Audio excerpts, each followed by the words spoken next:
Hi, I'm Lynn Samita, and in this video, I'm going to focus on how we can get into trouble with our thinking. Well, that's no surprise, I guess, to anybody.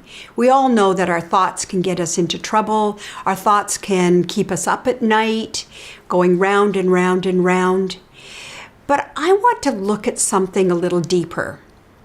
I was shocked when I discovered that believing in truth was really getting me in trouble. How come I would be thinking about that at 67 years of age? I mean, I believed in truth and honesty and all of those things all of my life. And it was a total shock that this was something that wasn't working in my life. And I discovered this the way thousands of other people have discovered. I discovered it from a woman named Byron Katie, who wrote a book called Loving What Is. And the book is her journey from a person who was just overcome with problems, who felt unable to handle her life, and literally checked herself into a halfway house, which was all she could find, to get away from her family and not do any damage to them or herself. She really felt at risk. And she had an extraordinary experience, some would call an awakening. She woke up one day, and it was as if her mind was wiped clean, washed clean. No thoughts at all. And as she started to just kind of come to, if you like, she started noticing how she thought, what she noticed.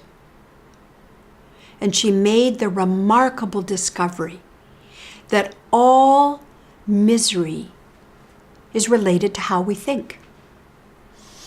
Well, that totally intrigued me. How we think creates all of our misery, including wars and everything else. I could think of a million things that seemed externally to create others' misery, and myself included.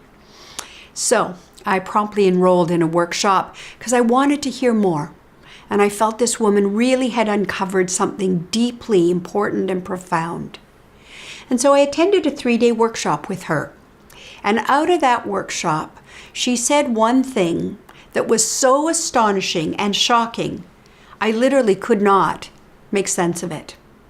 She said, when you're in the present, there are no more decisions to make. And I was like, that's not possible. We make hundreds of decisions every day. How could we not make a decision? And I literally stored that idea away. But like all ideas that you tuck away, it came back. And I would think about it now and again, and I would go, no, that's not. I understand presence, and that's not possible. That just doesn't make sense, that you wouldn't make decisions. Stored it again. And then one day I decided to truly test it out. Because I'm a believer. Before you discard something, you should try it on. See if you really understand it before you say no. So I choose a day. And in fact, it was many years ago, and I was on my way to Bogota, Colombia. And so the day before I was to leave, I had this huge list of things to do to get ready to go. Changing money and all sorts of stuff. Well, that's the day I decided to not make any more decisions. I know, a setup. Absolutely. My little ego thought, this is ridiculous, and we'll get this experiment over quick. So my little feet hit the floor in the morning. I'm sitting on the side of the bed, and I remember, today's the day I'm not making any decisions. And I'm sitting there, and my mind goes crazy. Are you going to the bathroom? Are you going to get water? What are you going to do? And I'm saying, shh, shh. And it's just like, what? And I'm sitting. I'm not making a decision. If Byron Katie's right, I'm going to find out. So I sit. And then I suddenly notice I've stood. And I'm moving towards the kitchen. with no conscious awareness of deciding. And I start watching what happens. And I go to the bathroom and I get water and I start to move through my day in this space of almost being led. It was very different than making a conscious, very determined decision. And by the 10 o'clock that night, I had everything done on my list, which I hadn't looked at all. My bags were packed, and I'd done a number of other things that weren't even on my list, that were very important, that this mind of mine seemed to remember without me even trying. Now, what's all that got to do with how we think? Well, what I realized by being with Byron Katie, that my attachment to thinking I knew what was true, what was right, was something that was getting me in trouble. It was blocking me from being really in the present, and I was in that thinking loop.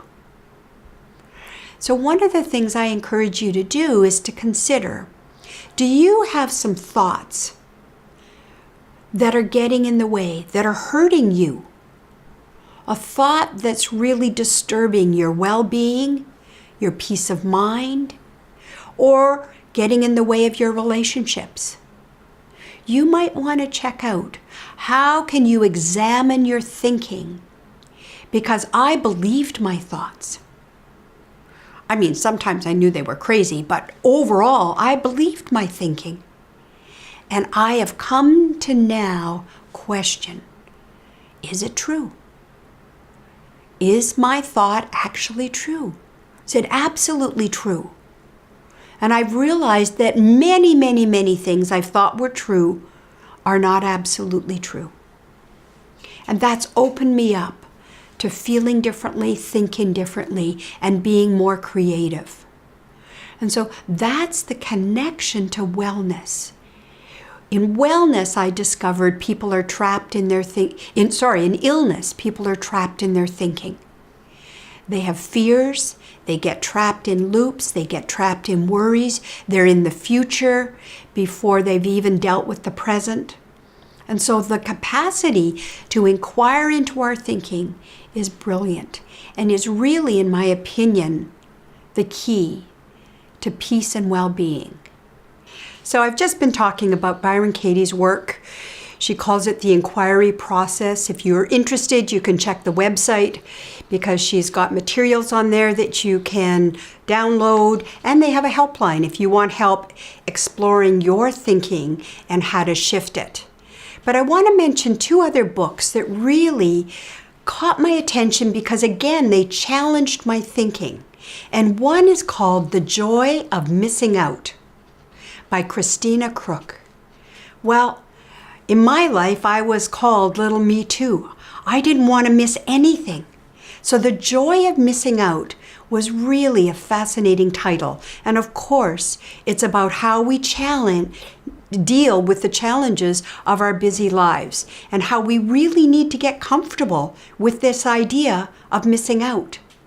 The second book I want to mention to you has got an equally fascinating title, and it's called Bored and Brilliant, and it's by Manoush Zomorodi. And Manoush is a woman who studied this whole phenomena of creativity and boredom. And she figured it out and started looking at this connection because she noticed when she was super busy and there was no downtime, she seemed to have nothing left over for her creative projects. And she started thinking about, when was the last time I was really creative? And she realized it was when she had all this space. And she recognized that her brain needed to be bored, in quotes.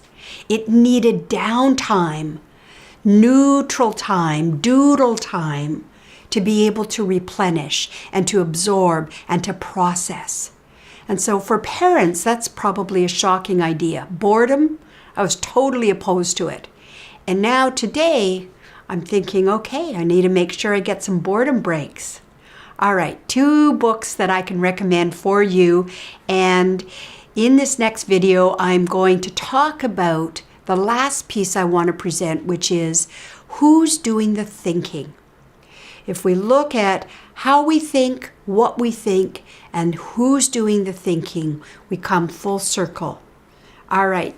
Look forward to talking and being with you again.